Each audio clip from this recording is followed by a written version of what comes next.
the trouble with it, is trying to decide what to call these words, man, or trying to decide what to call this whole thing. You know, what are these words that I'm talking about? They're just words that we've decided, sort of decided, not to use all the time. That's about the only thing you can really say about them for sure.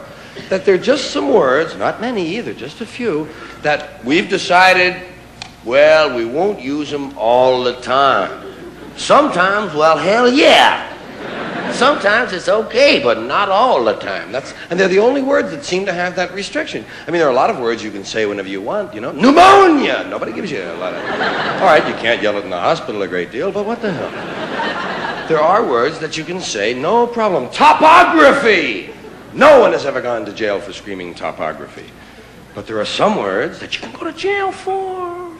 There are some words that we just have decided we will not say all the time. Sometimes, okay. If you're running through the jungle chasing somebody that we're at war with, you can holler them. If you're shooting a criminal, it's okay. It's the all-American thing. Dirty fucking crook.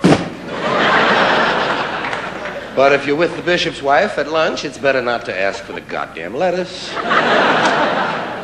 You know what I mean? It's just like we've decided there'll be some words we won't say all the time. And I was just trying to find out which words they were. For sure. All of them. I wanted a list. Because nobody gives you a list. That's the problem. They don't give you a list. Wouldn't you think it'd be normal if they didn't want you to say something to tell you what it is? Nobody even tells you when you're a kid what the words are that you're supposed to avoid. You have to say them to find out which ones they are. Shit! Oh, fuck! That's two. Oh, Ma, that's enough trial and error, huh? Please, Ma, give me a list, huh? All right, you're 6 years old now, and here's the list of words your dad and I don't ever want to hear you say. Oh, hey, thanks, Ma. Boy, that's going to save me an ass kicking or two.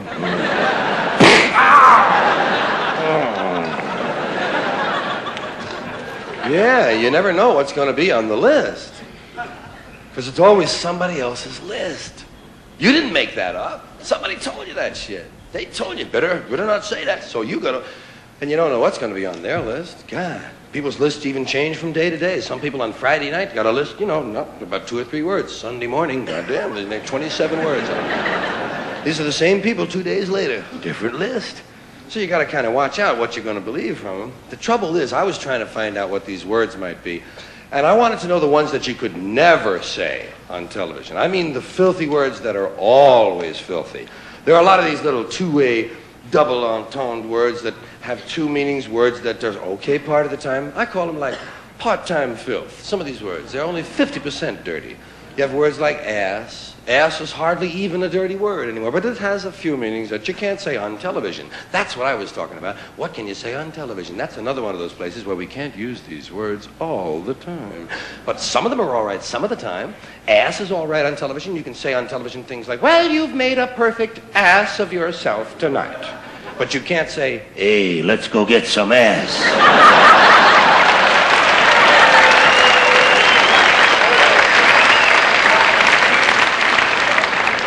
Bitch. Bitch is another word like that. Same kind of word. It's only dirty part of the time. Depends on what you mean by bitch. You might be the lady from the San Diego Zoo visiting one of the Tonight shows, and you might just have a bunch of little canines with you there. One of them is a female, and you say, there's the bitch, Johnny, and it's okay, fine. Just don't refer to the singer the same way. That's all. Is that bitch going to do another number? Yes. Animals are fine on those two-way words, and that's it. That's what I was trying to find. The words that were always dirty, not just part of the time, but completely filth. Well, in looking for these words, I kept finding new categories. We have so many ways of describing these dirty words. Well, we have more ways to describe dirty words than we actually have dirty words. That seems a little strange to me. It seems to indicate that somebody was awfully interested in these words. They kept referring to them. They called them bad words, dirty, filthy, foul, vile, vulgar, coarse, in poor taste, unseemly, street talk, gutter talk, locker room language, barracks talk, bawdy, naughty, saucy, raunchy, Rude, crude, lewd, lascivious, indecent, profane, obscene, blue, off-color, risque, suggestive, cursing, cussing, swearing, and all I could think of was shit, piss, fuck, cunt, cocksucker, motherfucker, and tits. That's all I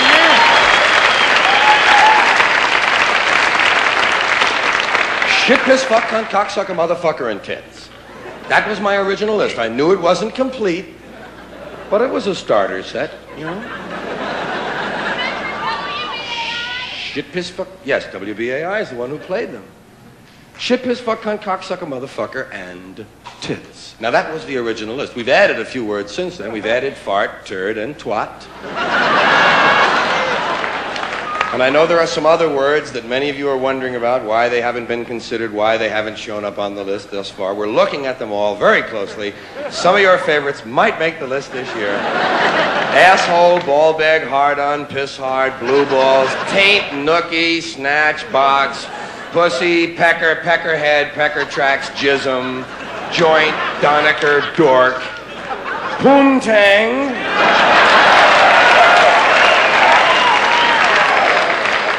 cornhole, and dingleberry. Dingleberry, a very popular word. And to my way of thinking, dingleberry, a rather innocent-sounding word. Dingleberry sounds Christmassy to me, you know. Let's put one on the tree, Dad. I would have been out here a little bit sooner, but they gave me the wrong dressing room, and I couldn't find any place to put my stuff. And I don't know how you are, but I need a place to put my stuff. So that's what I've been doing back there, just trying to find a place for my stuff. You know how important that is. That's the whole meaning of life, isn't it? Trying to find a place for your stuff. That's all your house is. Your house is just a place for your stuff. If you didn't have so much goddamn stuff, you wouldn't need a house. You could just walk around all the time. That's all your house is. It's a pile of stuff with a cover on it. You see that when you take off in an airplane and you look down and you see everybody's got a little pile of stuff. Everybody's got their own pile of stuff. And when you leave your stuff, you gotta lock it up. Wouldn't want somebody to come by and take some of your stuff. They always take the good stuff. They don't bother with that crap you're saving. Ain't nobody interested in your 4th grade arithmetic papers. They're looking for the good stuff. That's all your house is. It's a place to keep your stuff while you go out and get more stuff. Now, sometimes you've got to move. You've got to get a bigger house. Why? Too much stuff. You've got to move all your stuff. And maybe put some of your stuff in storage. Now imagine that. There's a whole industry based on keeping an eye on your stuff. Enough about your stuff. Let's talk about other people's stuff. Did you ever notice when you go to somebody else's house, you never quite feel 100% at home? You know why? No room for your stuff. Somebody else's stuff is all over the place. And what awful stuff it is. Where did they get this stuff? And if you have to stay overnight at someone's house, you know, unexpectedly, and they give you a little room to sleep in that they don't use that often, someone died in it 11 years ago, and they haven't moved any of his stuff. Or wherever they give you to sleep, usually right near the bed there's a dresser, and there's never any room on the dresser for your stuff.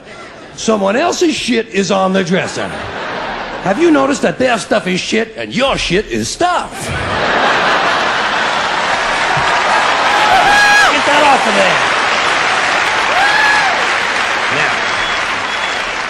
Now, sometimes you go on vacation, you gotta bring some of your stuff with you. You can't bring all your stuff. Just the stuff you really like. The stuff that fits you well that month. Let's say you're gonna go to Honolulu. You're gonna go all the way to Honolulu. You gotta take 2 big bags of stuff. Plus your carry-on stuff, plus the stuff in your pockets. You get all the way to Honolulu and you get in your hotel room and you start to put away your stuff. That's the first thing you do in a hotel room is put away your stuff. I'll put some stuff in here, put some stuff down there. Here's another place for some stuff here. I'll put some stuff over there. You put your stuff over there. I'm putting my stuff over here. Here's another place for some stuff. Hey, we got more places than we've got stuff. We're gonna have to buy more stuff.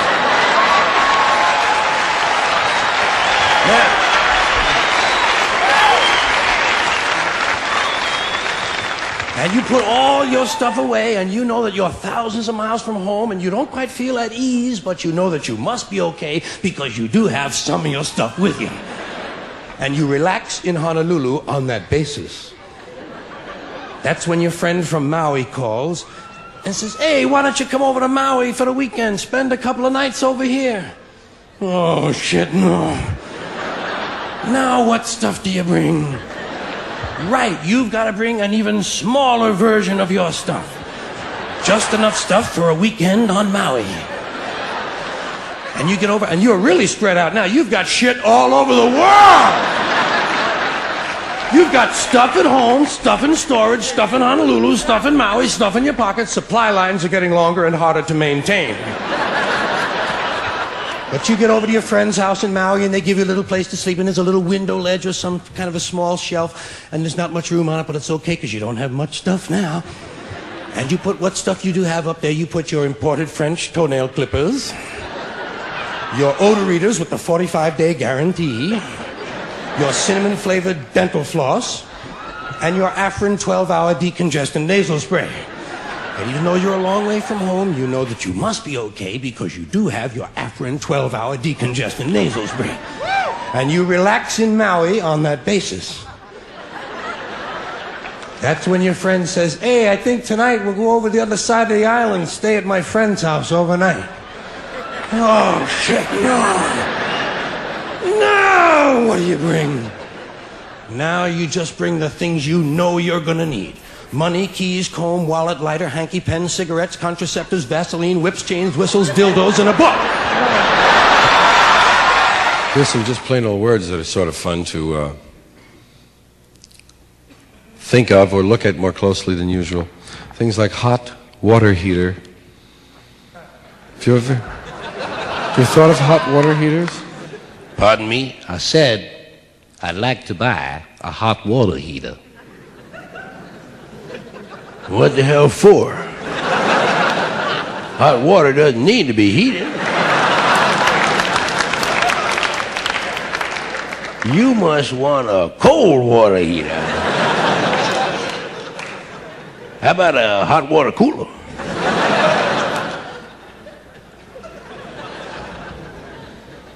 Yeah, some words are fun. Words like flammable. Flammable, inflammable, and non-inflammable. Why are there three? Does it seem to you as though two words ought to be able to handle that idea? I mean, either the thing flams or it doesn't flam. Now, flammable, that's the one that's on the side of the truck. Flammable. As if you're going to get out of your car at 60 miles an hour and smoke on his truck, right? Flammable. I found out the reason it says that on the truck is so that just in case you should be spinning out of control at 70 or 80, heading for the truck, you'll know what it was that happened, you know? I'd like to talk a little bit about baseball and football.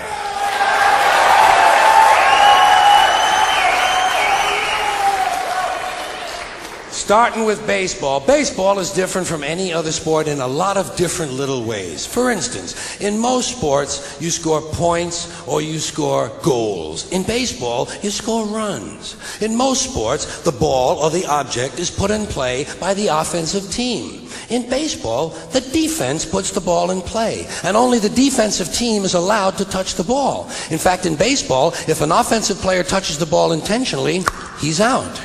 Also, most sports, the team is run by a coach. In baseball, the team is run by a manager. And only in baseball does the manager or the coach have to wear the same uniform the players do. Can you picture Bill Parcells in his New York Giants uniform?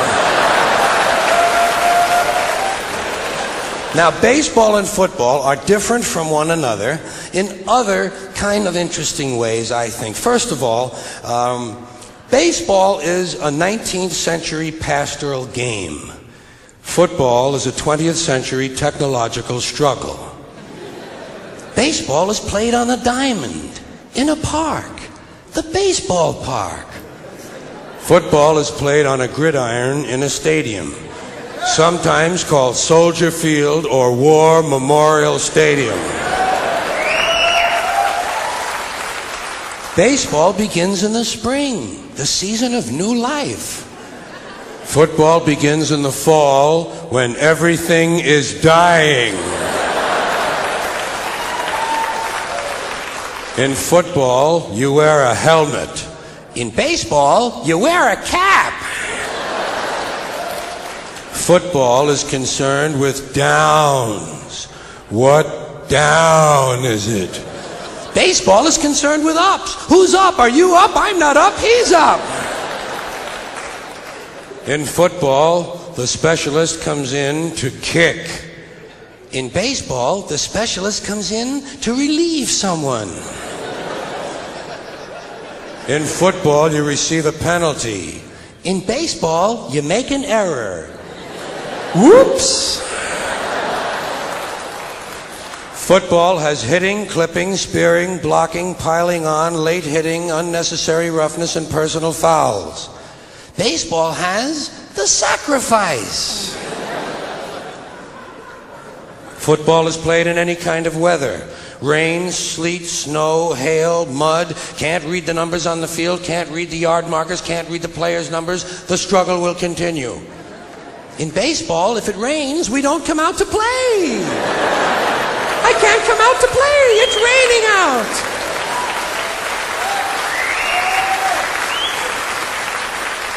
Baseball has a 7th inning stretch. Football has the 2-minute warning. Baseball has no time limit. We don't know when it's going to end.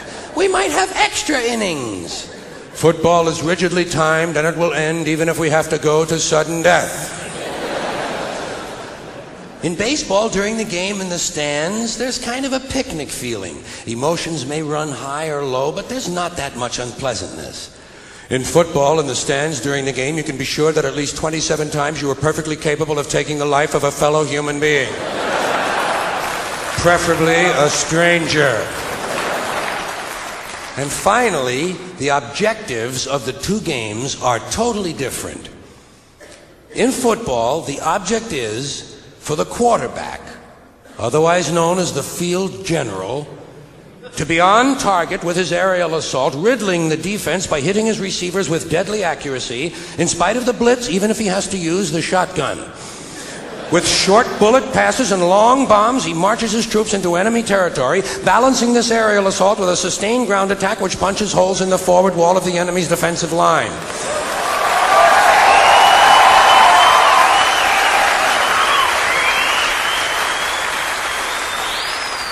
In baseball, the object is to go home and to be safe. I hope I'll be safe at home. Safe at home. Hey, baby, what's happening? Que pasa? Que what you call your pasa? Al Sleet here, you hippy-dippy weather, man, with all the hippy-dippy weather, man. Brought to you by Parsons Pest Control. Do you have termites, water bugs, and roaches? Well, Parsons will help you get rid of the termites and water bugs and help you smoke the roaches. Temperature at the airport is 88 degrees, which is stupid, man, because I don't know anybody who lives at the airport. Now, if you'll take a look at our national weather map, you'll see that we don't have one. So try to picture last night's map in your mind. Remember all the letters and lines, all them little numbers. The weather's dominated by a large Canadian low, which is not to be confused with a Mexican high. Tonight's forecast, dark. Continued dark tonight, turning to partly light in the morning. Oh, Al got out of the weather business when he realized he had given the final weather forecast. He had given the ultimate forecast. There was nowhere to go. You know, when there's nothing left to conquer in your field, hey, it's time to leave.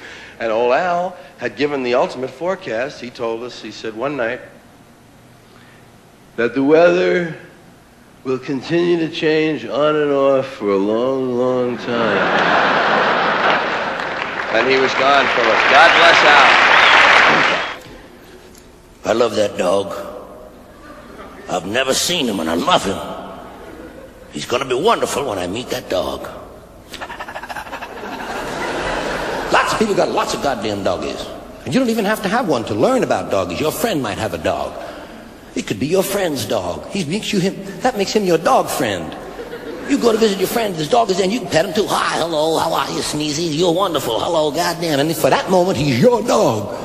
So you can have someone else's dog for a while. Hi, he likes me. I think, oh my God, look at this doggy here. Goddamn doggies. Lots of things to know about them too. Lots of things you learn. You don't know where always, and you can't remember. For instance, can you remember the first time you found out that by scratching a dog here, you could make this leg go like that? And that you could make it stop when you stop. God damn. I'm in complete control of this dog. Or that you can make their head tilt from across the room just by making a funny noise. You go, and he goes, oh look honey, isn't he cute? Let's get his head fixed so he stays like that.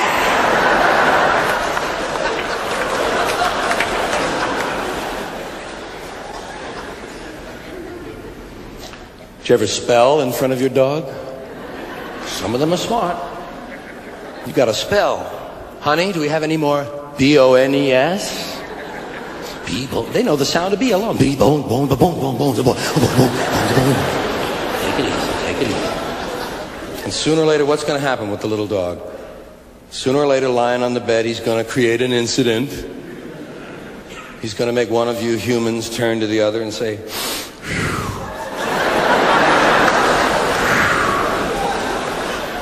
honey, did you fart? Not me. I thought you farted. Not me. That's not even one of my farts. I've got 4 farts and that's not one of mine. I've got my Heineken's fart. I got my broccoli fart. My rice pudding fart, and my non-dairy creamer fart. And that's not one of my farts. I know. The dog farted. Tippy, why did you fart? Look at him, he knows he farted. I've seen his asshole open up.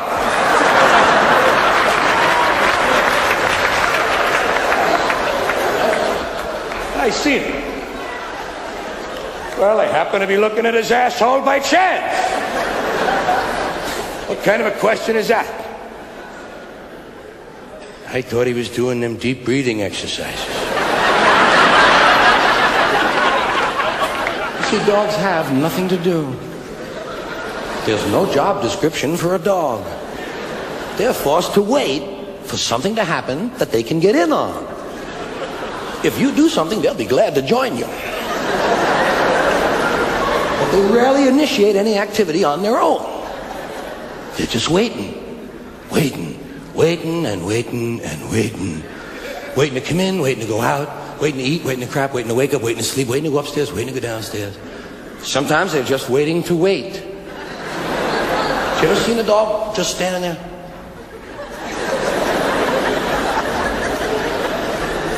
He don't know what he's waiting for. But if it happens, he'll be ready.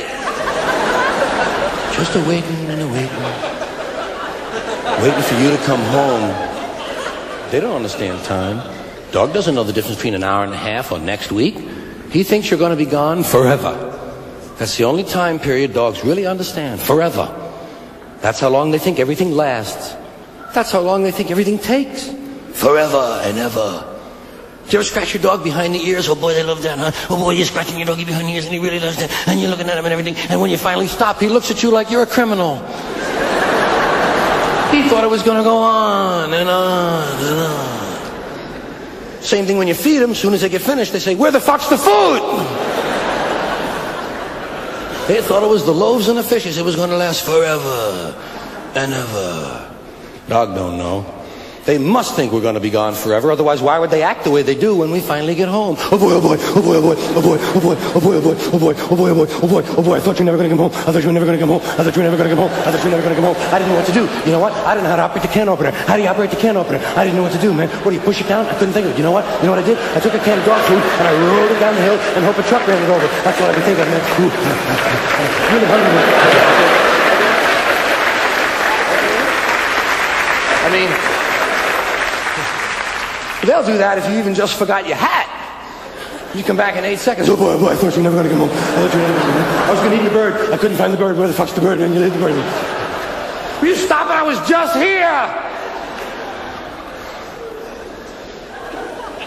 Dog don't care. He'll do whatever's next. He don't know what's next, but he'll do something. They'll do two things in a row that don't go together. You ever seen a dog walking through a room and suddenly he stops and chews his back for 18 minutes? And then when he's finished chewing, as if it were scheduled for right then, of course. And when he's finished, he doesn't even know where it was he was going to go. Where was I going to go? Oh, shit. Oh, I think I'll go over here. Oh, this is nice over here. I think I'll keep coming over here. He'll give you that doggy look. Give you them eyes, you know, they have such a great expression. Almost human. Sometimes we say that. Isn't he? Look, he looks almost human, Dan. They do, you know, they look like they know something about your mother. They're not willing to mention it right away. They're just looking at you like they got a trig problem they can't quite solve. There's a sad look in their eyes. All the sadness in the world is right in the eyes of a dog. Did you ever do this? Look right into your doggy's eyes and think of something really sad. And it'll look like it's happening to your dog. Strangest thing. They look at you like that. You know why they have so successful a look? Because they got eyebrows. Dogs have eyebrows. Or at least little ridges that pass for eyebrows. They got little things that they can manipulate. Just like we do. Oh, please. Please, Daddy. One more treat. Cats can't look at you like that. Cats don't look at that. Cats look at you coldly as if they're testing new eyes.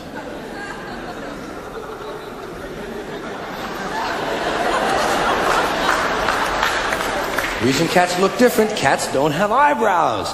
Cats have a bunch of shit sticking out of their head.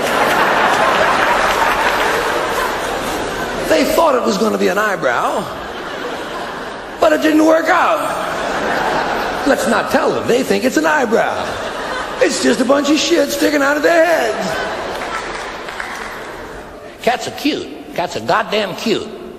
Isn't he cute? Look at him. God, he's cute. He's a kitty cat. That's how cute they are. They needed two names. Kitty wasn't cute enough. Kitty cat. Isn't he cute? The kitty cat. Look at him. Isn't he cute? Let's drown him.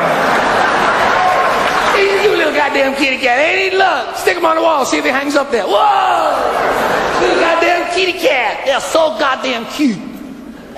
Oh, they're wonderful. God love them. They're so physical. That's what's fun. They're so physical. They love to rub on you. They love to rub on you. If you've got a leg and a cat, whew, you got a party. Oh boy, oh boy, oh boy, oh boy. I love his leg, oh boy. I'm rubbing on his leg, oh boy, oh boy. If you got two legs, shit, Jubilee celebration time. Oh boy, two legs, hot shit, I can do the figure eight. They love to do the figure eight, oh boy, oh boy. Oh boy, I love to rub on his leg. They'll rub against your leg even if you're not there yet. You might still be 50 feet down the hall. They see you coming, oh boy, oh boy. Oh boy, soon I'll be rubbing on his leg. Soon. They'll even walk sideways so they don't miss you. Oh boy, oh boy, oh boy, oh boy. They love it. They're so physical. You don't have to pet a cat. You just put your hand over him and he'll do all the work, man. You pet him? You ever pet a cat who's lying absolutely flat, and before you're halfway finished, his ass is way up in the air? Like you pressed the ass button or something. Isn't he a cute little... Holy shit! How did he do that? Then they jump on your chest and put their ass right in your face. Here's my ass, Dad. Check this ass, huh? And while they're showing you their ass, they give you some of this stuff.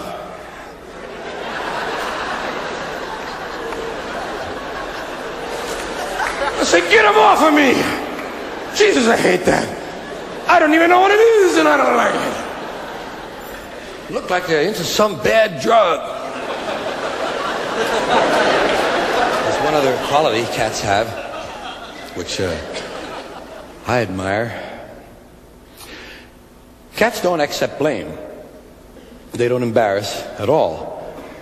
Cat does something dumb, you never know it by looking at him. Dog knocks over a lamp, you can tell who did it just by looking at the dog. Not the cat. Cat doesn't accept any blame. Cat moves along to the next activity. What's that? Not me. Fuck that. I'm a cat. Oh. Something break? Ask the dog.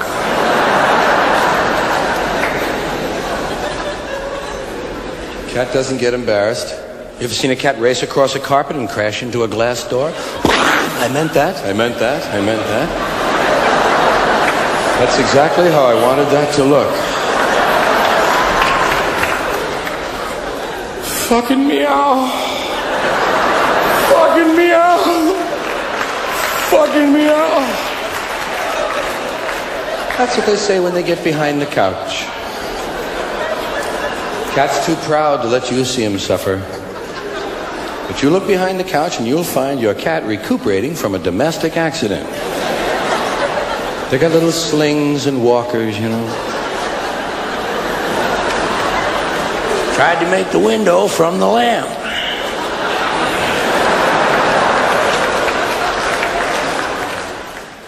If you use vitamins, most good vitamins don't have a trade name stamped on them. They're blank pills. They look like vitamins, but they're not marked. And if you go on the road and you take a lot of vitamins with you, enough for like 2 weeks, you might put them in another big vial, unmarked. And now you got an unmarked vial with unmarked pills in it. And if you're going through some little place maybe where the cops got a hard on that day, and he wants to give you a little trouble, a little heat, he can hold you for a while they send these things down to the lab. And off your vitamins go, and that's why I always travel with Flintstone vitamins.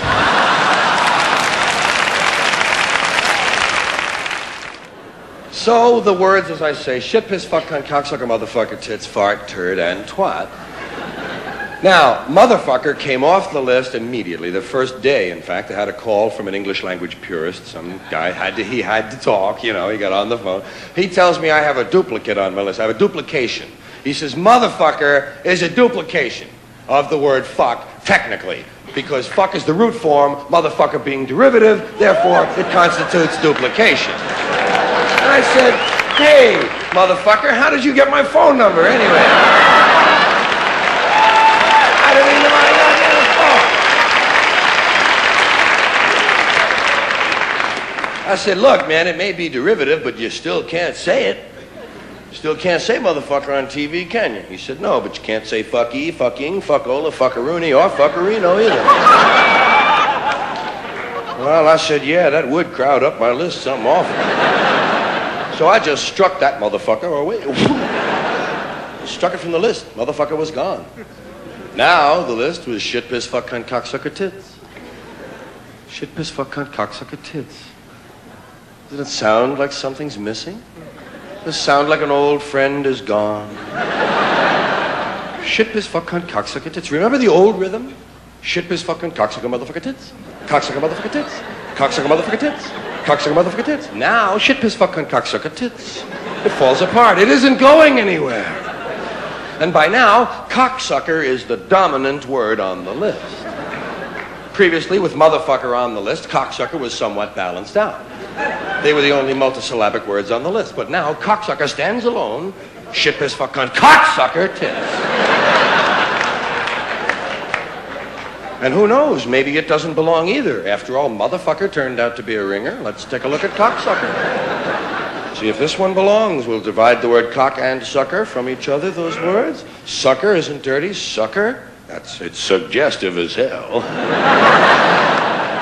But it isn't dirty. And cock, that's not dirty all the time. That's one of those words that's only partly filthy. Cock, if you're talking about the animal, it's perfectly all right. They used to read that to us from the Bible in 3rd grade. And we would laugh, man. Cock is in the Bible. Remember the first time you heard about a cockfight? What? No.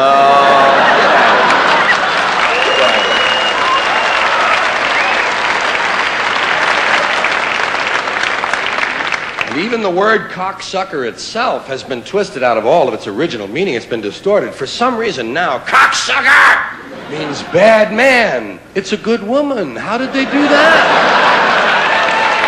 How did they do that?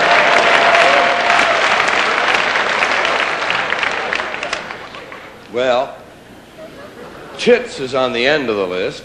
Shit, piss, fucking, cocksucker, motherfucker. Tits. And you know it doesn't belong on that list. I mean, it really doesn't belong in with that kind of heavyweight filth. Tits isn't dirty. Tits is a cute name. Cute thing, cute idea. Great fun. Good name. Tits, hey, Tits sounds like a friend. It sounds like a nickname, doesn't it? Hey, Tits, come here, man. Hey, Tits, I want you to meet Toots. Tits, this is Toots. Toots, Tits. Tits. Cute word. Nice word. I love a word that spells the same forwards and backwards like tit. Don't you think it's so cute when a word is spelled the same forwards and backwards? I always wished my name was Otto. Just so I could walk backwards and yell my name, you know? Otto! Otto! Otto! Well, I had strange dreams. But the word tit is on the list because you can't say it on television. You can't say tit. Imagine that. Can't say tits. You can say boobs. Boob is spelled the same forwards and backwards, too. Boobs is all right. You can't say tits, but you can say boobs. In fact, boobs is an answer now on Match Game.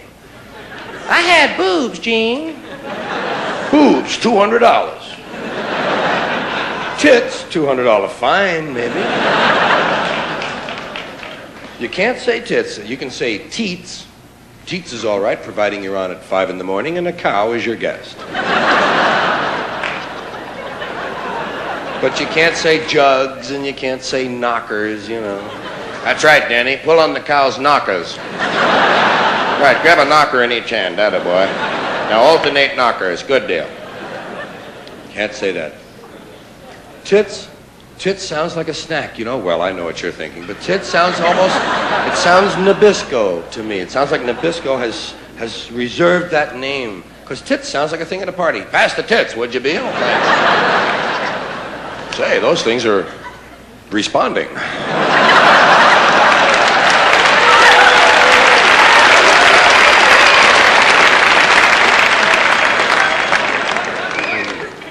Well, shit, piss, fucking, toxic, motherfucker, tits, fart, turd, and twat. Fart is like tit. It's one of those words that isn't that harmful. You know, it's just a cute kind of thing. Well, farts can be a little harmful. It depends on who's cooking. But fart is a cute, hey, kids know farts are okay. Kids know farts are fun. Farts are shit without the mess. Wow. Yeah. Same funny sound, same vile smell, no fuss, no muss.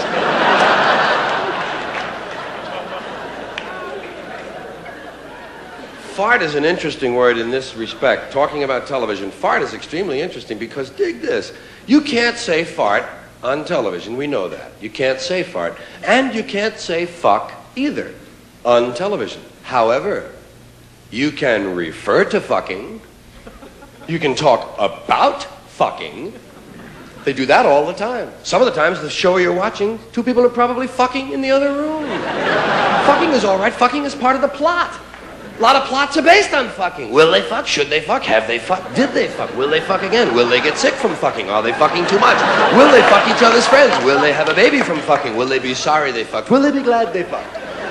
All fuck stories. Every honeymoon joke is a fuck joke. Have you ever noticed it? Otherwise, the people wouldn't be on their honeymoon in the joke. They'd be knights or they'd be sailors or something. They're on their honeymoon. There's got to be a fuck joke. Every quiz master has stood there with his newlywed couple and said, and I understand you folks are on your honeymoon. Lots of fucking going on here. Lots of fucking over here. So they talk about fucking all they want. They just don't call it that. They don't call it what it is. They call it other things. They call it making love, which is fine. They call it going to bed with someone, having an affair, sleeping together. But they don't call it fucking. On the other hand, fart. Not only is fart a word you can't use on television, but they never even refer to them. That's how bad farts are compared to fucking. They don't even refer to farts. There are no farts on television. You've never seen a reference to a fart? I've never seen a fart reference. No, wouldn't you think that by now one guy would have gone, Do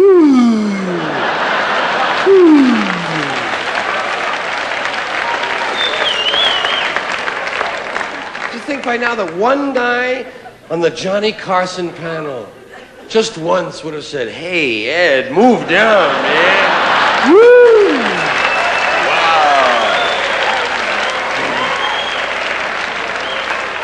That was a Clydesdale fart, Ed.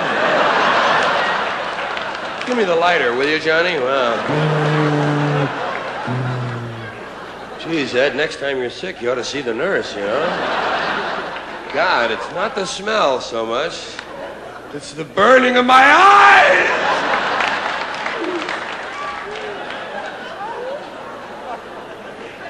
Well, we might live to see that. You never know. Remember when you were a kid? Maybe you were a little boy child like me, out on short pants, maybe sitting in church. Sitting on a wooden bench in church in the middle of the summer with short pants. You got a fart, you know. And it's up to you. You got to work out a little maneuver that's called the one-cheek sneak.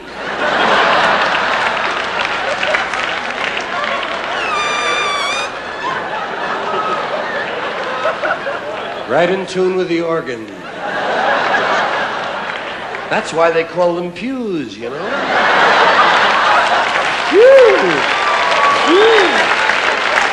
Pew!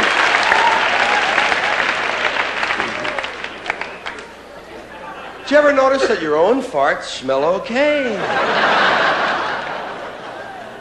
Say, that's fairly decent.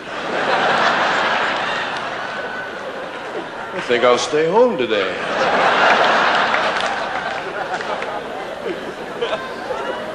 Do some reading in the closet.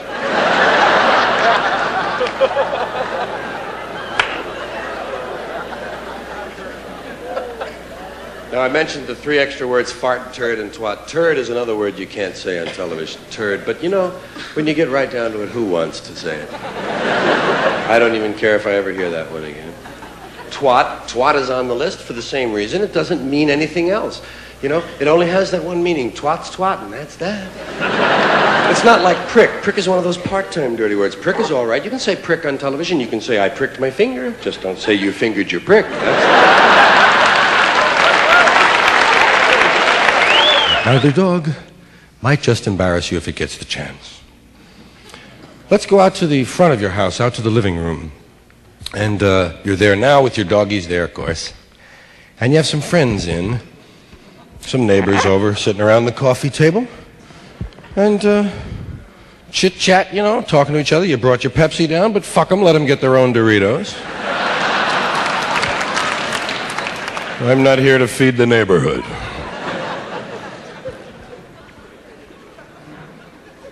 And everybody's sitting around, and the dog is licking his balls.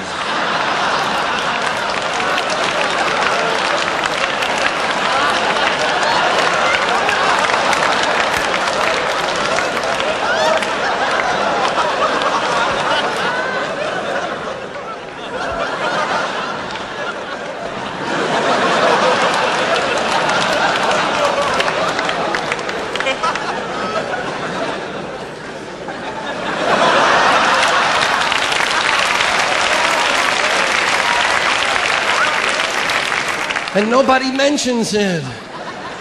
Spectacular thing going on there. If I could reach, I'd never leave the house, man. Are you kidding me?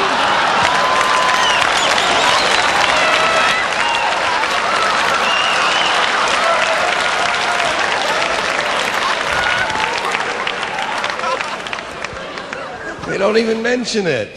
They say things like, "Isn't he cute? He's taking a bath." He appears to be licking his balls to me, Marge. Yeah, he's been on that one spot for over an hour. That's a mighty selective bath. No, nice doggy. No, nice doggy. No. Nice doggy. No. Don't you know they have the cleanest mouth of any animal? I'm just going by where he's been, honey. I am not a chemist. I don't have a nice day anymore. I don't bother much with that. I think I'm beyond that now. I think I've outgrown the nice day. I think I've had my share. Why should I be hogging all the really nice ones? Let somebody else have a few. Of course, everybody still wants me to have one. Everybody wants me to have a nice day. Have a nice day. Yeah. You want to give me my fucking change, please? I'm triple parked. Some of them are really insistent. I said have a nice day! All right, goddammit, all right, I'll give it a shot.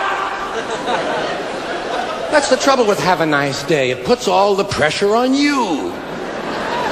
Now you've got to go out and somehow manage to have a good time. All because of some loose-lipped cashier. Have a nice day.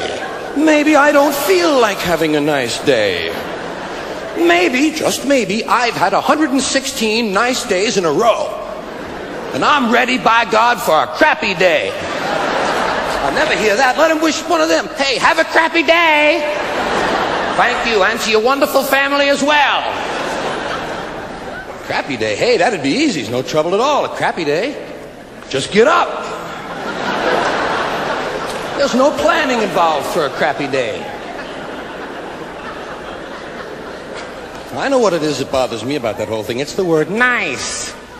It's just a weak word. Doesn't have a lot of character, you know. Nice. Isn't he nice? Oh, he is so nice. And she's nice, too. Isn't that nice? How nice they are. I don't care for that, you know. It's like fine. There's another word. How are you? Fine. Bullshit!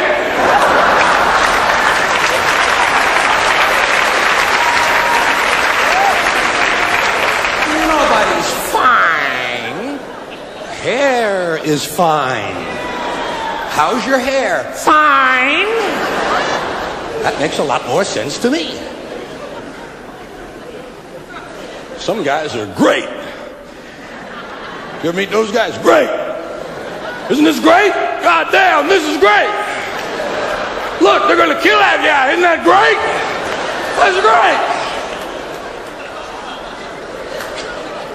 No, not me. I'm not nice. I'm not fine. I'm not great. People ask me how I am. I say I'm fairly decent. I don't give them any superlatives, nothing to gossip about. Relatively okay. Sometimes I'll say I'm moderately neato. If I'm in a particularly jaunty mood, I'll say I'm not unwell, thank you. That pisses them off because they have to figure that one out for themselves.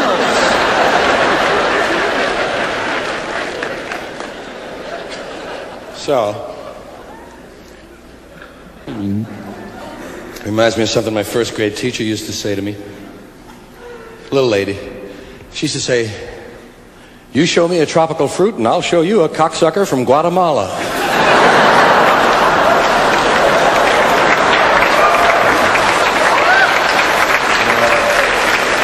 No, that was someone else. That was someone else. Sometimes I go like this. But then I stop.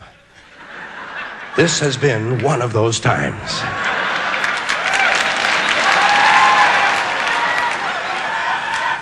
This next piece of material is on a subject that most people can identify with. It's about losing things. You know, I don't like to lose anything. I don't like to lose anything. Because where is it?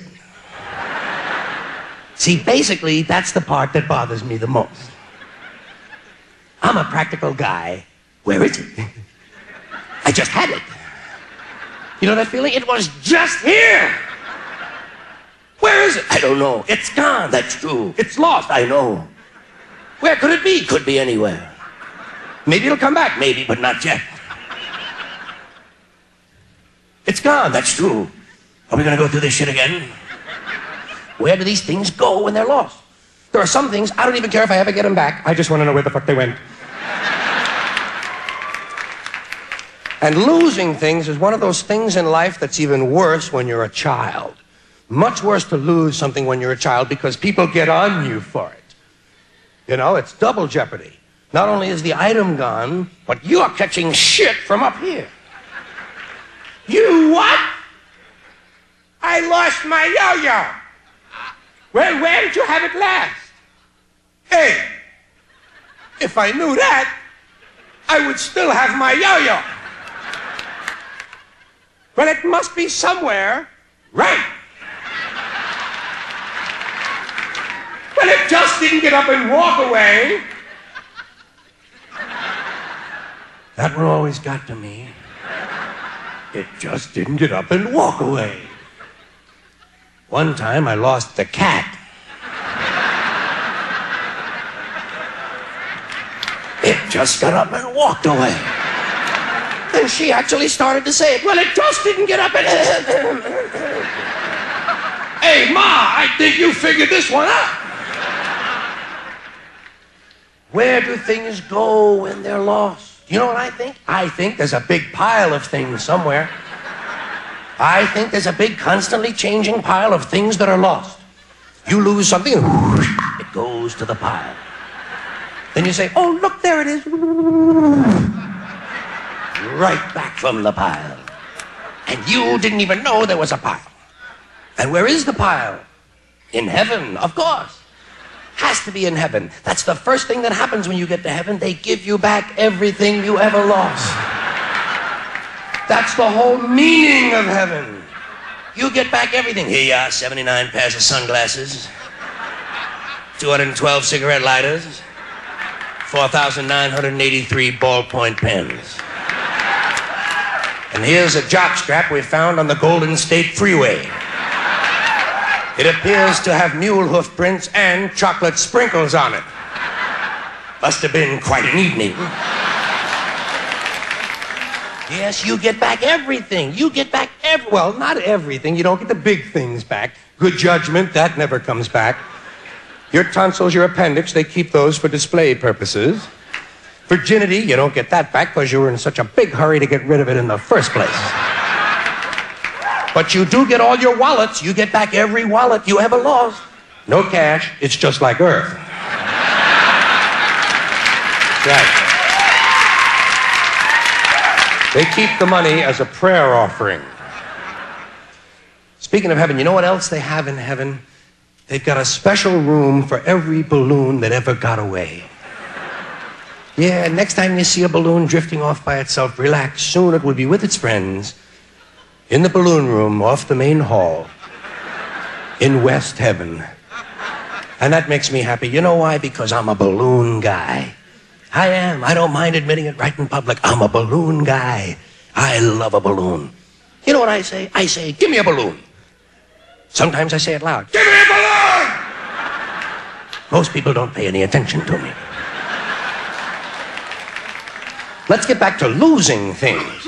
Have you noticed some people, when they lose something, the first thing they say is it was stolen? That's their first reaction. Who stole it? It's an ego defense. They can't stand the fact that they might have been stupid enough to have lost something. Had to have been stolen. Even if it's something that nobody would really want. Hey! Hey! Who stole my collection of used bandages? And they also got away with my nude pictures of Ernest Borgnine.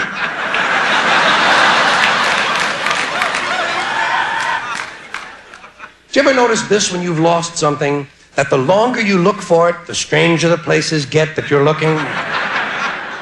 You look at the strangest goddamn places after a while. You have to. Why? You've already looked in the easy places. Those are the first places we look, the obvious places. People say to each other, well, I've looked everywhere. Well, apparently not. Goddamn thing is still gone, isn't it? Let's keep looking in obvious places. I'll look in the furnace, you check the cesspool. You look in the strangest places. Did you ever look in the freezer for your car keys? You have to. Why? They might be in there. You wouldn't want to pass up a nice obvious place like the freezer, would you? You can picture them in there. You can see them in there. That's what the mind is for, picturing where you left your car keys. You can believe anything. You can follow the logic all the way back to the supermarket. I came out of the supermarket. I had the frozen banana guacamole in my hands. I drove home, got out of the car with the banana guacamole in my hand. I had my keys in this hand. I put the banana guacamole in the freezer. I probably just dropped the keys in there, too. Let's go take a look. Oh, shit, they're not in there. I could have sworn I left those keys in the freezer. And hey, who stole the banana guacamole? You look in the strangest goddamn places. Do you ever find yourself looking in a suit you haven't worn in 10 years for something you just had 20 minutes ago? You have to. Why? 6 more pockets. Wouldn't want to pass them up, would you? Or else you wouldn't be able to say, I've looked everywhere. By the way, while you're in the closet, check the watch pocket of your grandfather's World War I uniform. You just might have handed him the keys before the Battle of Verdun. Here's another thing happens when you're looking for something. Do you ever notice that you'll be looking for something, you might be out in the garage, and every now and then you'll go back and look where the thing ought to be? You'll go right from the garage, you'll walk back and look in the top drawer. Nope, not back yet. You're convinced that St. Anthony will bring those keys back while you're in the goddamn garage. And of course, if you're looking for car keys, your pocket is one place where you have to look at least 600 or 700 times. You wear out the cloth in your pocket. Oh, geez, I had them. They were right here, you know. And I usually I'll put them in here. See, I get out of the car. I have them. Hold on. See, now then, hold on. No, usually, see, now, hold on. Wait a minute. Wait. No. But maybe I'd sneak up on them. No, they're not in there. I don't know what the hell I did with them now. I had them, you know. Hold on. What? Maybe they fell upwards. And stuck to some bubble gum. Hold on. Maybe for the first time in my life, I dropped them down near my balls. No. Well, your imagination runs away with you. Well, those are easy things. Car keys, those are common. Sometimes it's an unusual item that's missing. Like the couch. Did you ever come home and the goddamn couch is gone? Where's the couch? I don't know. It's gone, that's true. Where could it be? Could be anywhere. Maybe it'll come back, maybe, but no, not this, too big. Nothing over 6 feet ever comes back on its own. Well, it was here this morning. Well, of course it was here this morning. There'd be no sense in mentioning the fact that it isn't here now unless it had been here this morning. Fuck you, I'm tired of your shit. Why don't you take your logic and go to bed? I can't. Why not? I sleep on the couch. Did you ever at home, when you go to make a sandwich, do you reach down past the first 2 or 3 pieces of bread to get the good bread? It's sort of a survival thing, it's sort of like, let my family have the rotten bread. I'll take care of numero uno. Down we go into the healthy part of the loaf. Sometimes you're going down into the loaf, not so much because of freshness or mold, but because of the size of the piece of bread you want. As we all know, the fat slices are somewhere near the middle. And down you go, and you have to go past about 8 or 9 slices till you get what you want, and then you hope they don't rip on the way up.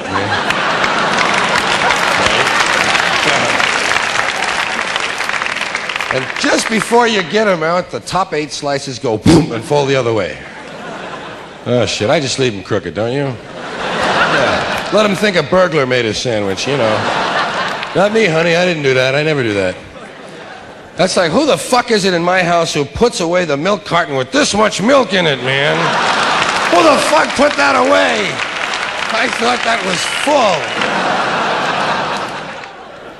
Now then, the other word I wanted to remind you of was the word fuck, which of course is the champ of the all-time dirty words. When they're always dirty, by God, fuck is right at the head of the pack.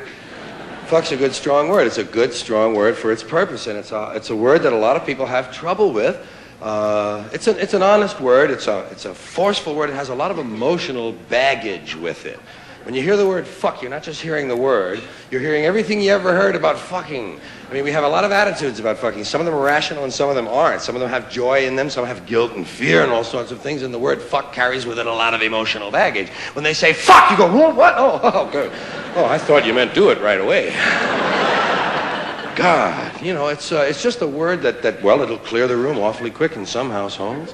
It's a heavy, good, strong word. It's a proud-sounding word to me. Fuck, I am fuck. Who are you? Fuck of the mountain. I just feel the word is getting a bad shake. The word has an image problem. The word fuck needs public relations help. It's just a word. You know, that's what you have to remember. It's just a word, but it's in such bad shape. Here's a word that started out okay, started out all right. Nothing wrong with the word fuck originally. I mean, there it was. You're not a bad word. You're not a bad word. You've just gotten in with bad company. People. That's all. Just the word was all it was. The word in the original Old English, as best I can find, fuck only meant to hit, to smite, to perhaps hit with a stick, to fuck the tree, to fuck the rock, to fuck thee. That's all. And pretty soon, that's all. I'll hit you with my dick, honey. Look at that. That's all it was. Just a little, I'll knock a little fuck on you there. That's all it was a love tap when you get right down to it.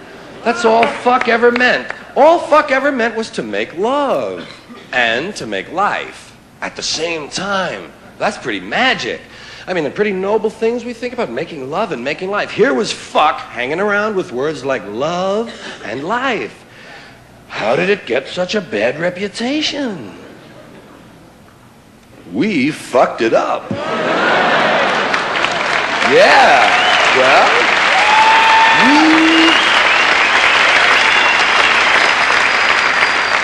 we put the aggression back into the word. Fuck you!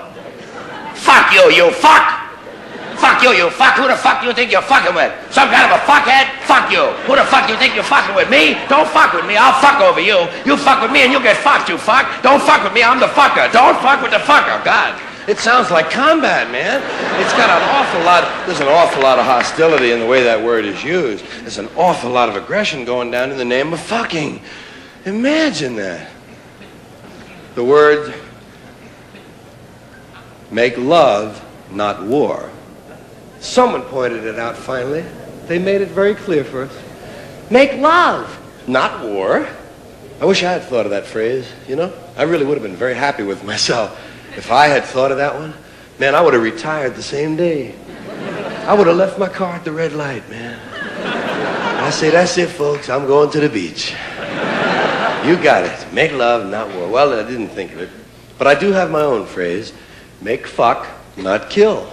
It's not as graceful a phrase, but I'm not looking to retire either. It's fuck.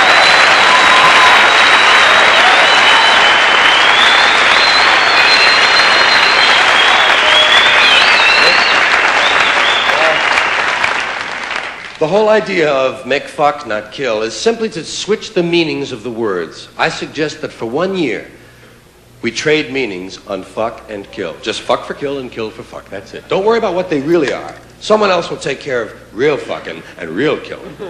I'm just worried about what we call it. Them. We call them fucking and killing. I say switch them around. I think it would be an insight. I think we'd get a new slant on how we feel about these words if we just changed fucking for killing for about a year. That's all. Imagine it. Sure would be fun watching TV during that time, huh? Better get down off the horse, Sheriff. We're fixing to fuck you now.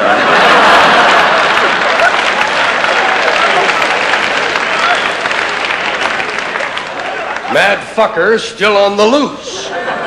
Not anymore. He's made his first big mistake, my friend. He fucked a cop today. That makes him a cop fucker.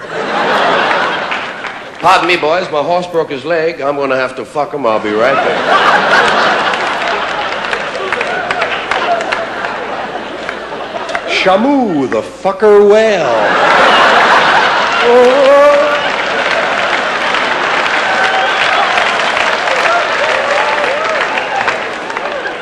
And to fuck a mockingbird, hold gently by the wing.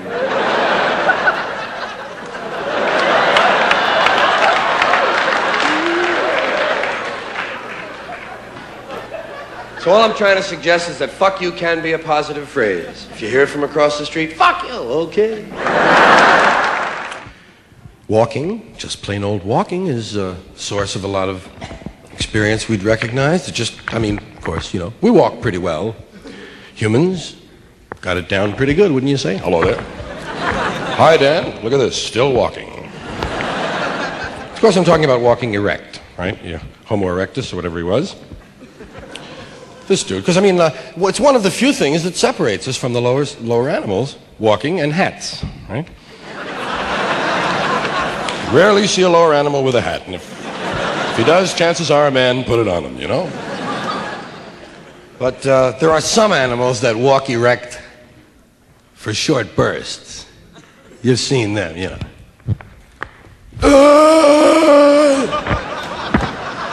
That's not it, and we know it, man. This is fucking walking. We know what walking is. We have a right to be proud, being able to walk like that. And a right to be embarrassed when it doesn't work. When we walk dopey. Sometimes you do something dumb, you know. Sometimes it's not your fault, but you always blame it on something else. Just a little misstep. Blame it on the sidewalk. Can't be me. I'm graceful. You've seen it.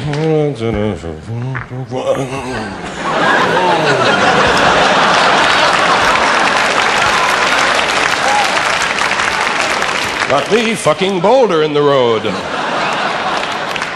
Might be the shoes. They're not mine. I borrowed them. Not used to the soles. Goodbye. Couldn't be me. That's why I like with a limp, you know. Limp, some people go, ooh, but that's not right. Guy with limps don't do that. Unless you just got the limp. But you've seen some guys. Some guys are good, man. Some guys are really into their limp. They've had it a long time, man. It's like years. And you've seen guys like that, man. They pivot on it. Hey, you've seen those guys. A lot of guys. They go up you see them go up a spiral staircase. Did you see that shit? Yeah, screws themselves. Guys can handle it when you've had a limp a long time. It's when you just get a limp, when it's a new limp, that you're not good at it yet. And you go, look at this steel beam on my leg. That's when you're not too cool. Did you ever walk and count your footsteps? You know how many of them fall in each box on the sidewalk? 1, 2, 1, 2, 1, 2.5. Carry a half. 1, 2.5. Hate doing math while I'm walking. Did you ever look at yourself in store windows? Gotta check it out, right?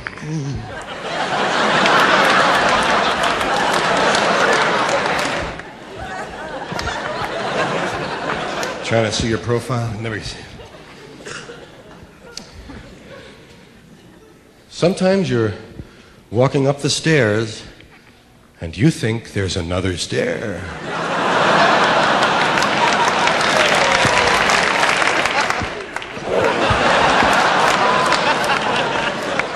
You have to go into a little routine, you know. Throw them off. Hi there, hi. Good thing stereo's on mezzanine. Sometimes you're going down the stairs and you think there's another one.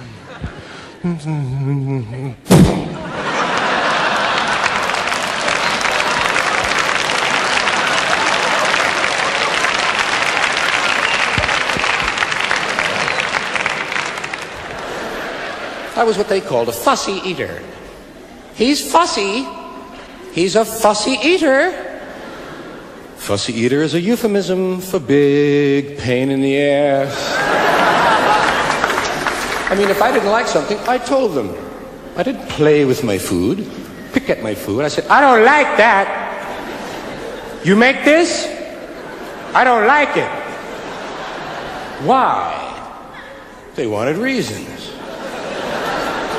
Well, you don't always have a reason. I don't know. I know I don't like it. And I know that if I ate it, I would like it even less. You like it? You eat it.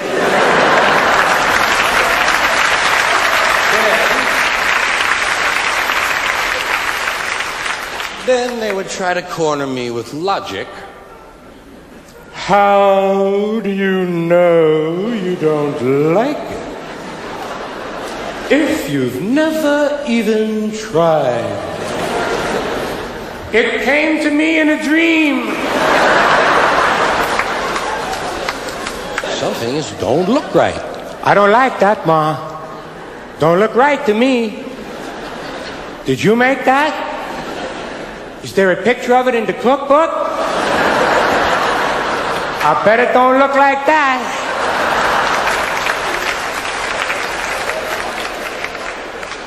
Let's face it, be honest, some things don't look right. Of course, some people eat anything. I know that. Some guys eat anything. I saw those guys in the army on the chow line. What's this? Never mind, give me a whole lot of it. That's rat's asshole, Don.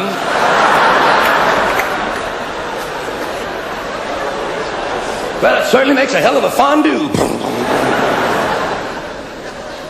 Don't look, I don't eat anything I don't recognize immediately. If I have to ask questions, fuck it, I pass, you know? Tomatoes don't look right either. On the outside, they're fine. Tomatoes look lovely on the outside, but you look inside a tomato and something is wrong. Something has gone afoul inside of a tomato. It doesn't look right, you know? It doesn't look like it's finished yet, for one thing. It looks like it's in the larval stage or something. There's thousands of seeds and a whole bunch of jelly-looking stuff.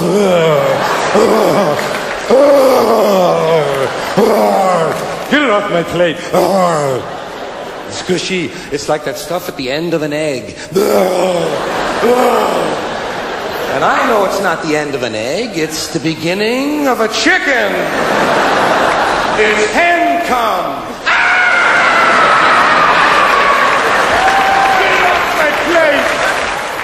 We go to play Monopoly in groups of 4, 5, 6, huh? I guess. Monopoly, I still play now and then. I think you never leave that completely. You know, if they need an extra guy, you know, I don't start them up. Come on, okay, put me in, I'll play. Because I was never very good at it, you know. I didn't do very well. I have a couple of railroads, you know. Not a complete asshole. I have a couple of railroads, snap up Baltic Avenue as soon as that became available. How much is that? 60? Let me have that, mother. About the best thing I'd ever have would be, maybe one piece of property in the light blue series. Oriental Avenue, nothing on it, of course. Maybe an excavation. That's about all I ever had on my stuff was plans. Surveyor's marks.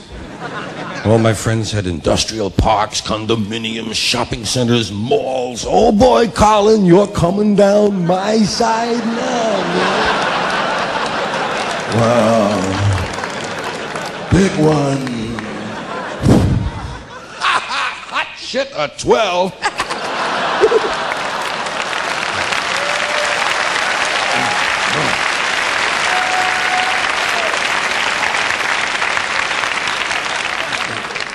Of course, you can't move your token till you remember which one you had. Which token did I have? Which did I have? You Bushy, you had the you got the racing cars, you got the red, you got the I got the ship, I got the battleship every game. The worst token to have was the gun, the big cannon. It was the only token that kept falling over, you know. It was the only top heavy. Throw the dice anywhere near that one. Oh, you. Are you the gun? Are you the gun? Pick it up, would you please? And you, are you in jail or just visiting? Okay, well, put the car on the outside if you're just visiting. Some guys cared. That's right. That's why they won. I never won. I was always in there at the end, though. The end of the game, because I'd have all the $1 bills, man. Sure, 1,500 in singles, and they needed me to make change, man. For all their filthy deals. No, I wasn't that good at the game. Generally, I would land on chance all the time. Constantly landing on chance. Try to buy it. You're getting more fights trying to buy chance. 2, 3, 4, 5, 6, 7, 8, 9, 10. Chance. Little man with a hat.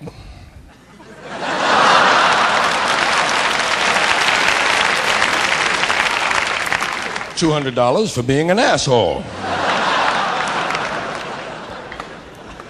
Shuffle them good. That's the second time I got that one. There's a lot of shit you have to put up with when you're driving, like red lights. When did this bullshit start? I only noticed them about a month ago myself. And I'll be honest with you, I don't stop for them anymore. I did for about a week, didn't like it. Fuck them. I'm gone. I got no time to sit there jacking around listening to the news. You know my motto in traffic? Cop didn't see it, I didn't do it. I'm gone.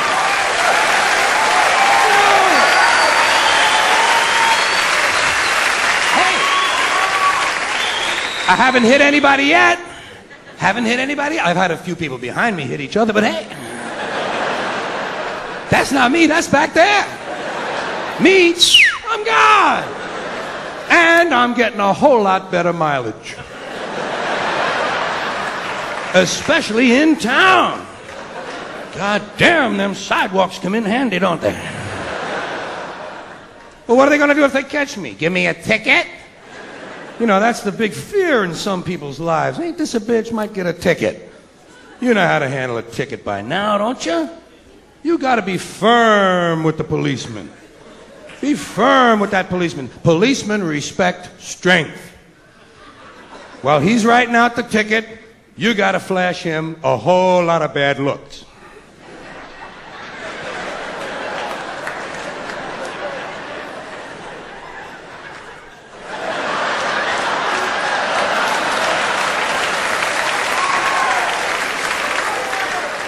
Then when he's almost finished writing, reach over and grab the ticket out of his hand. Tell him you're gonna check it over for mistakes. Then when you finish reading it, crumple it up and throw it at his feet.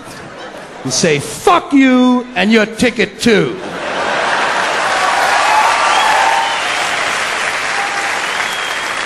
You asshole in a hat. Can't you see I have enough garbage on the floor of my car already? Without another worthless piece of paper from the state? I got 8 or 9 of them fucking things floating around in here. Hey. Don't I pay your salary? They like that when you're interested in the state budget. You're a public servant. Get me a glass of water.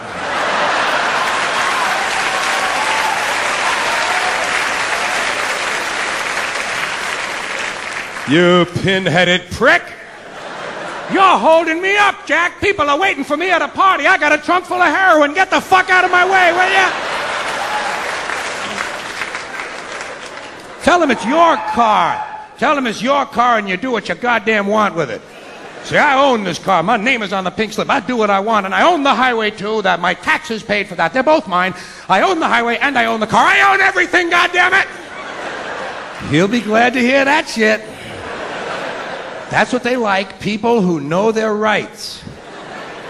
That way they don't have to read them to you on the way downtown to the maximum security penitentiary where you'll spend the rest of your life with no conjugal visits. Except from some big guy you don't want one from. Well, I get pissed, goddammit! There's a lot of shit you have to put up with when you're driving. Like these jogger assholes. I've killed 3 of the motherfuckers myself. 3. I have killed 3 jogger assholes. Out. I'd have a few more, but I don't always kill them. Sometimes I just toy with them, you know? I pull up in my car, and with my right front tire, I pull the sneaker off their heel.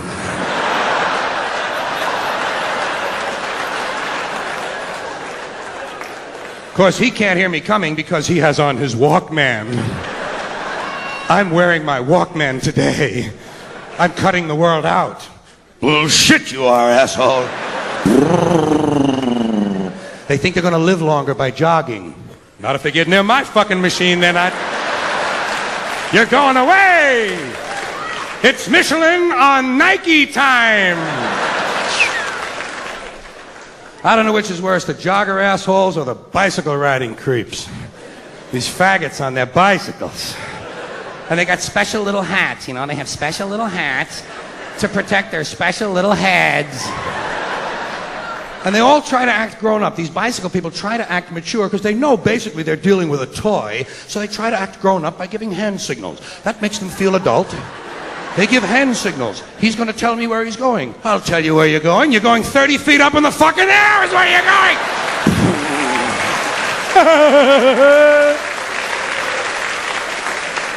Back on the sidewalk with the rest of the children. Does your mother tell you to keep your toys in the yard? Well, I get pissed, goddammit! There's a lot of shit you have to put up with when you're driving. Like the other cars. Have you noticed that hazard? Oh, thousands of these other cars, many of them with people who have licenses, apparently. And they get you so fucking pissed off. Some of these people in their cars, they get you so fucking pissed off. You get so fucking pissed off, you know what I mean? Do you ever get so fucking pissed off that you forgot where you're going?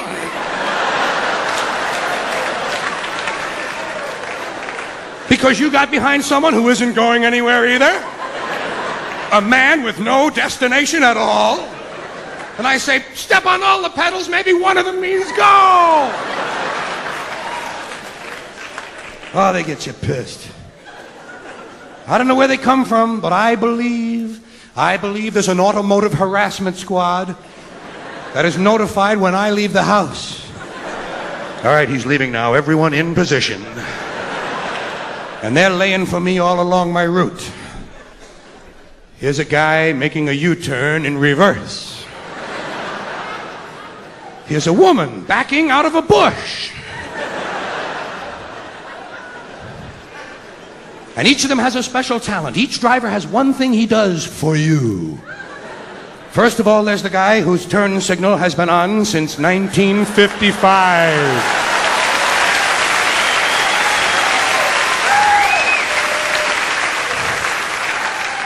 Then there's his opposite. That's the guy who doesn't put his turn signal on until he's finished the turn. He's going to tell you where he was. Then there's the guy behind you at night whose brights are on.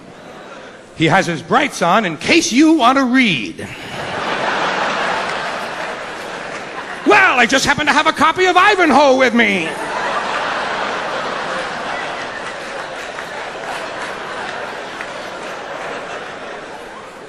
Oh, don't they get you pissed? Don't you get you so goddamn mad sometimes when you're out there? Some of them especially. Here's one you know. Here's a feeling you'll recognize immediately. You ever been behind somebody on like a 2-lane road or something? Somebody you cannot get around. You've been behind him already for like 18 minutes and you want to get somewhere and he's not moving at all. And do you ever get so pissed off that all you want to do now is catch up with him to see what the fuck he looks like? You know that feeling? See, I just want to see this cocksucker's face.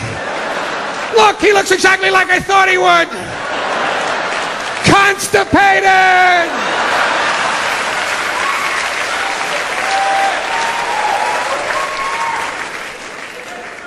Cars to watch out for. First car is any car where the driver is also on the phone. Technology has brought us these self-important twits. You know, if phones were invisible, these guys wouldn't own them. The whole idea is for you to see the phone so you'll know he's a busy guy. I'm a busy guy. He's reaching out. That's what he'd tell you. I'm reaching out. Well, reach out and jerk me off.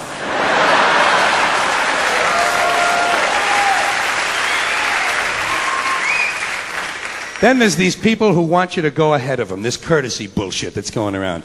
See, I don't think it's real courtesy. That's why I don't like it. It's a bogus, it's a counterfeit generosity. Everybody wants me to go first. You, go ahead, please. Go.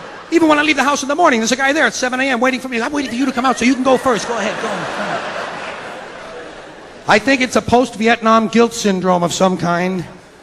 You know, America has lost its soul, so now it's going to save its body. It's like the fitness craze in this country. Well, it doesn't work that way, you know what I mean?